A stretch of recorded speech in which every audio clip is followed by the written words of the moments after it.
Semua baik, kita walaupun hanya beberapa, tapi saya mau kita memulai ibadah di tahun 2025. Kita akan buka ibadah, semua ibadah, mulai dari ibadah perkunjungan kaum muda, doa puasa, lalu kita akan masuk dalam ibadah raya minggu pagi dan minggu 2 kali kebaktian. Nah, sebelumnya nanti kita akan bicara, tapi sebelumnya mari kita buka di dalam Yosua pasal yang ke-24 ayat 14 dan 15. Kita bagi berdiri sama-sama.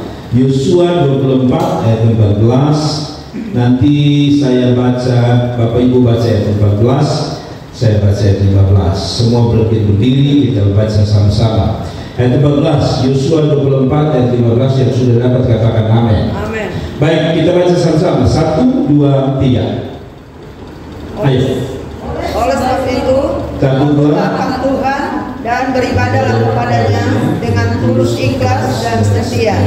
Jauhkanlah Allah yang kepadanya nenek moyangmu telah beribadah di seberang sungai Efrat dan di Mesir, dan beribadahlah kepada Tuhan. Tetapi jika kamu anggap tidak baik untuk beribadah kepada Tuhan, pilihlah pada hari ini kepada siapa kamu akan beribadah. Allah yang kepadanya nenek moyangmu beribadah di seberang sungai Efrat, atau Allah orang Amori yang negerinya kamu diami ini. Tapi aku dan seisi rumahku, kami akan beribadah kepada Tuhan. Silakan duduk Bapak Ibu Saudara. Jadi sebelum kita membuka kebaktian kita untuk mulai dari pemuda, doa puasa, kebaktian, ibadah raya, saya mau kita menjadi dasar kita untuk ibadah ini. Kita buka dengan ayat tadi, bahwa ini adalah sebuah permintaan daripada Yosua kepada orang Israel. Hanya satu yang dia minta, yaitu mereka harus beribadah kepada Tuhan. Alasan mereka beribadah dalam konteks ini adalah mereka baru saja mengalami penyertaan Tuhan yang luar biasa. Alkitab mengatakan bukan kamu yang berperang, tetapi Tuhan yang berperang. Jadi mereka mengalami kasih kebaikan Tuhan yang luar biasa. Itu dasar pertama. Tetapi begini, saya mau ajak kita untuk merubah motivasi kita, cara kita beribadah di tahun 2025 ini dengan sebuah hati dan motivasi yang benar. Kenapa? Karena saya tidak mau ibadah kita berjalan seperti tahun-tahun sebelumnya, di mana ibadah mungkin merupakan sesuatu yang orang bilang sebagai cadangan, atau lebih tepat di pembahasa adalah orang bilang kalau ada waktu kami beribadah, kalau tidak. Nah, ini bukan persoalan ada waktu atau tidak, ini bicara tentang sebuah komitmen. Itu sebabnya dalam ayat 15 Bapak Ibu kalau baca dia bilang begini, jika kamu anggap tidak baik untuk beribadah kepada Tuhan Allah, pilihlah pada hari ini kepada siapa kamu akan beribadah. Allah yang kepada nenek moyangmu beribadah di seberang sungai Efrat, atau Allah orang Amori yang negerinya kamu diami. Lalu dia bilang gini, tapi aku dan seisi rumahku, kami akan beribadah kepada Tuhan. Jadi saya rasa dasar kita nanti beribadah, mulai tadi saya bilang kaum muda, sekolah minggu, ibadah raya 1, 2, doa puasa, kita punya dasar adalah ini. Yosua memilih untuk beribadah bukan karena dipengaruhi oleh apapun, tapi benar-benar dari hati dia. Karena itu saya mau supaya 2025 ini kita harus sadar bahwa ibadah itu penting. Yang setuju katakan amin. Ibadah itu bukan sesuatu yang kata ada waktu kosong tadi baru kita ibadah, tidak. Ibadah itu sesuatu yang sangat penting. Kenapa sangat penting? Karena ibadah itu bicara tentang mati dan hidup, ya. Nah, tapi saya tidak akan bicara banyak kali ini, karena kita akan bicara visi misi nanti sebentar. Saya mau kasih renungan singkat saja. Kenapa harus ibadah? Atau ibadah model apa yang harus kita lakukan di 2025? Satu, ingat, ibadah itu sebuah penghargaan. Catat baik-baik. Nanti kalau kita sudah ibadah di 2025 ini, mau melayani, mau beribadahnya, ibadah itu bicara tentang penghargaan. Kenapa penghargaan? Gini, kalau tadi baca, Yosua bilang sama orang Israel, kamu pilih, kamu mau beribadah, tapi kalau kamu rasa tidak baik untuk beribadah, saya dan keluarga memilih untuk kami beribadah. Ini apa artinya? Dia tidak menghargai, dia tidak tunggu penghargaan orang Israel. Orang Israel bisa saja pilih untuk tidak ibadah pada Tuhan yang orang Israel. Tapi dia bilang, kalau kamu tidak beribadah, kalau kamu tidak menghargai Tuhan, saya keluarga mau menghargai Tuhan. Jadi ingat ya, nanti pelayanan kita sudah beda. Sudah tidak lagi sekedar mengisi waktu atau sekedar memenuhi jadwal, tapi benar-benar kita menghargai Tuhan. Amin. Dan untungnya ayat 16 bilang orang Israel tanggapi bahwa kami juga sama, kami mau beribadah kepada Tuhan. Ya, begini. Dalam sebuah peristiwa selalu ada pilihan. Contoh, kalau di hari yang sama kita dapat undangan, jam 7 ini ada undangan ulang tahun, jam 7 yang sama ada undangan pernikahan, dua sahabat yang baik. Kadang-kadang kita bingung, yang mana yang saya harus pilih? Menghargai teman satu datang sudah terlambat, menghargai teman yang nikah nanti yang ulang tahun sudah terlambat. Tapi biasanya logika kita akan berkata teman yang paling beta hormati, teman yang paling dekat beta utamakan dia.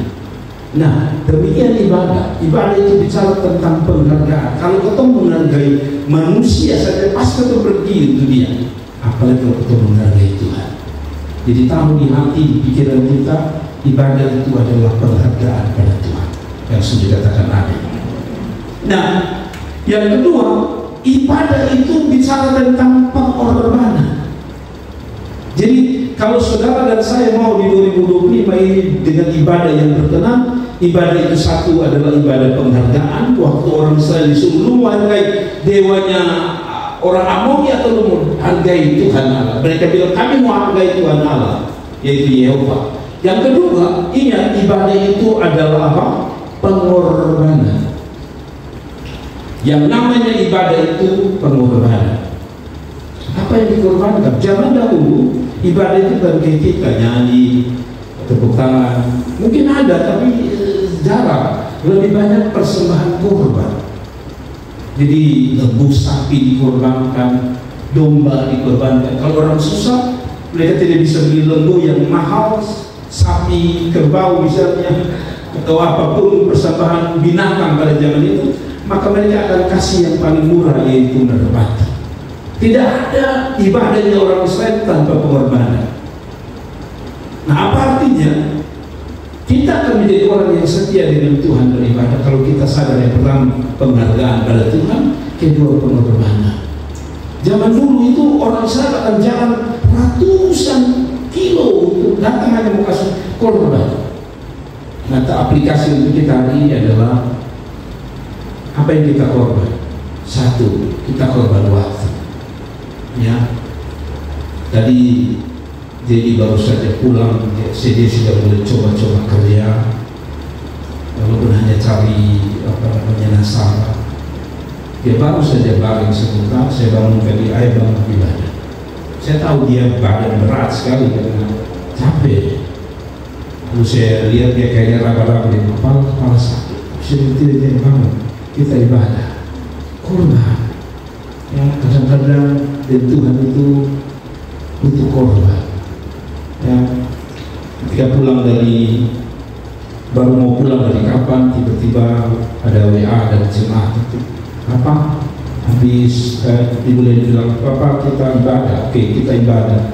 Lalu ada yang bilang, Bapak ingat nanti hari Kamis kita mau start, ada yang mau nikah. Aduh, sebenarnya secara manusia saya baru pulang lelah 4 hari. Pulang harusnya saya istirahat banyak, tapi sore ini lagi ada pelayanan lagi. Secara fisik lemah, jujur saya punya kaki ini sakit luar biasa, tapi itulah ibadah itu pengorbanan. Kalau orang Israel bisa kasih korban binatang, kita tidak perlu korban binatang. Waktu kita beri waktu kita untuk Tuhan, waktu kita beri harta kita pada Tuhan, harta dalam pengertian kan kita datang selalu kita datang ibadah kan kita butuh uang, datang naik motor butuh bensin, itu pengorbanan. Kalau di sini, ini yang saya mau sampaikan begini, Bapak Ibu. Motivasi kita pada Tuhan, datang pada Tuhan bukan untuk mendapat, tapi untuk memberi, artinya berkorban. Sering orang itu beribadah, ya kebanyakan orang yang saya percaya kita tidak, tapi biasanya orang datang ibadah itu karena dia mau dapat sesuatu dari Tuhan. Pada ibadah itu terbalik, kita memberi sesuatu untuk Tuhan. Saya ulangi lagi, ibadah itu bukan untuk kita dapat sesuatu dari Tuhan. Ibadah itu justru terbalik, kita beri sesuatu untuk Tuhan. Tadi saya bilang waktu, ya, tenaga yang dikenal dengan 3D, doa, dana, daya. Itu pengorbanan semua. Ini mungkin waktu terbaik untuk kita kerjakan, cari makan, baca. Tapi 2025 harus ada. Tuhan sudah banyak hal untuk ketemu. Jadi yang kedua apa? Korban. Yang ketiga, ibadah itu bicara tentang kita akan bisa setia dalam ibadah. Kalau satu tadi saya bilang penghargaan pada Tuhan, yang kedua itu pengorbanan, yang ketiga ibadah itu adalah bukti cinta kita kepada Tuhan. Ibadah itu bukan bicara sekedar soal waktu atau jadwal. Ibadah itu adalah salah satu bukti luar kita cinta Tuhan. Bukti di dalam itu orang tidak tahu, tapi bukti luar itu orang bisa tahu ketika kita memberi hidup, memberi waktu untuk Tuhan. Ya, seperti seorang yang lagi baku cinta, dia kalau dia sayang Tuhan, dia pasti berkorban. Korban waktu, korban uang, ya banyak hal yang dia harus korban. Tetapi dasarnya adalah cinta. Amin.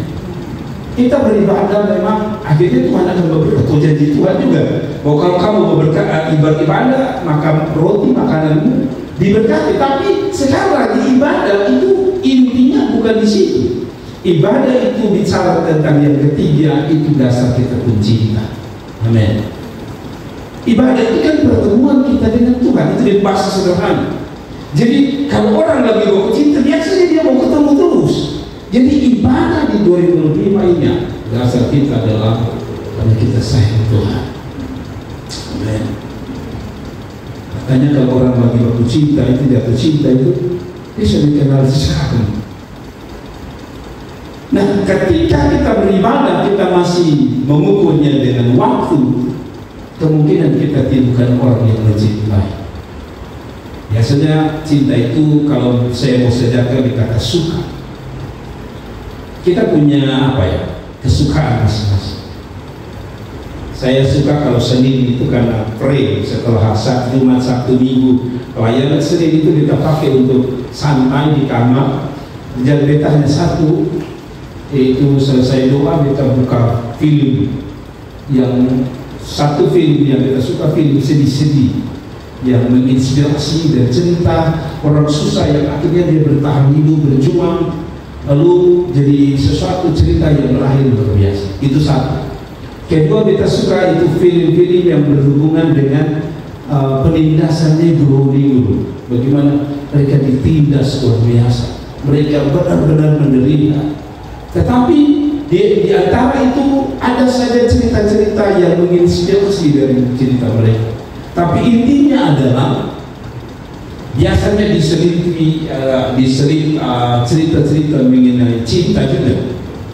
Baik itu orang tua pada anak, baik itu seorang kekasih dengan kekasih yang lain, tetapi ada nilai cinta di sini. Cinta itu yang membuat akhirnya mereka bisa bikin apapun. Ada dua orang pacaran negro yang akhirnya lari karena tidak tahan menderita, mereka lari, lalu didapati mereka disiksa di depan situ, ya sampai meninggal. Saya pikir sesuatu yang apa ya, kalau saya bilang untuk seseorang yang dia cintai, jadi dia bisa kasih korban gitu. Jadi itu kebanyakan cerita dari apa, real story, cerita nyata. Harusnya di dalam Tuhan ingat, ibadah kita, dasar kita adalah cinta. Amin. Kenapa harus cinta? Karena kalau bukan cinta, sekali lagi sekeliling kita akan mempengaruhi kita. Hujan misalnya sekarang akan membuat kita hujan bisa bikin istirahat. Hujan bisa bikin ketemu cinta hidup. Lalu yang terakhir, ibadah itu adalah, kenapa Yosua suruh pilih? Karena ketika saya bilang ibadah itu tanda syukur, terima kasih pada Tuhan. Jadi ibadah itu tadi saya bilang, saya suka bahasa Indonesia. Kalau bahasa Inggris bilang thank you, tapi saya lebih suka bahasa Indonesia, terima kasih. Ada dua kata. Syukur itu dari kata apa? Terima dan kasih. Jadi syukur itu, kenapa kita bersyukur? Karena kita sudah terima. Dan cara kita balas apa yang kita terima adalah kasih. Nah, beri. Kasih itu bukan yang maksudnya cinta ya. Kan kita bisa bilang kasih dia duit, mengerti ya? Saya suka ini dua kata kalau kalimat. Terima kasih.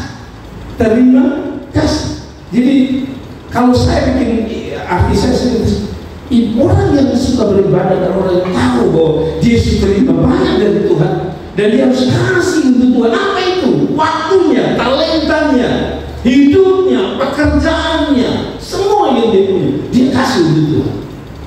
Ada apa? Jadi saya mau kaum pria, kaum muda, semua lakukan dengan 4 hal tadi. Kita beribadah bukan karena kita menghargai gembala, kita beribadah bukan karena kita menghargai ketua, koordinator dari setiap departemen, bukan. Kita beribadah karena seperti Yosua, dia lebih menghargai Tuhan. Sampai-sampai dia tantang manusia, kalau lu tidak mau, lu masih hargai dewanya orang lain. Saya menghargai Tuhan saya. Yang kedua, pengorbanan. Saudara bisa bayangkan Yosua kalau hari itu lebih banyak memilih tinggalkan Yosua, apa yang terjadi dengan Yosua? Tapi Yosua tidak peduli. Yosua pikir begini, kalau Israel tinggalkan dia saja, dia tidak akan tinggalkan Tuhan. Jadi ibadah bicara tentang pengorbanan. Saat orang lain memilih itu tidak, Anda yang harus memilih beribadah. 3, ibadah itu bukti apa? Cinta kita pada Tuhan. Jadi ingat, kita ibadah bukan terpaksa, kita ibadah karena kita sayang Tuhan. Yang terakhir, ibadah pada syukur. Kenapa? Saudara baca pasal sebelumnya, pasal 23, ada sejumlah peristiwa-peristiwa luar biasa di alam orang Israel. Dan karena itu mereka sadar, itu mereka sudah terima kebaikan Tuhan, penyertaan Tuhan, mereka terima. Dan saatnya mereka kasih dengan apa? Beribadah kepada Tuhan. Tuhan berkati. Mari kita tunduk kepala, kita berdoa. Bapa di surga, kami akan memulai 2025 dengan beribadah. Tapi di tengah jalan kami bisa digoda untuk tidak beribadah, kami bisa digoda untuk meninggalkan Tuhan, kami bisa digoda untuk melakukan sesuatu dengan begitu terpaksa. Di hari ini kami belajar dari Yosua pasal 24 ayat 15-16 bahwa ketika Yosua memilih atau Yosua meminta mereka memilih, hari ini kamu beribadah kepada siapa? Tapi bagi Yosua yang memilih untuk beribadah. 2025 kami memilih beribadah bukan karena pandangan manusia lain, bukan karena jadwal, bukan karena maunya seorang gembala. Ibadah adalah sesuatu yang penting karena kami dapat bersyukur, mencintai Tuhan dengan bukti yang nyata beribadah kepada Tuhan. Berkati kami semua Tuhan. Doa hamba kiranya menyertai setiap kami yang hadir hari ini. Kami akan bicarakan visi Tuhan, misi Tuhan. Kiranya Tuhan berkati. Kami akan beri korban persembahan, Tuhan memberkati. Dalam nama Tuhan Yesus kami berdoa, kami bersyukur kepada Bapa di surga. Haleluya. Amin.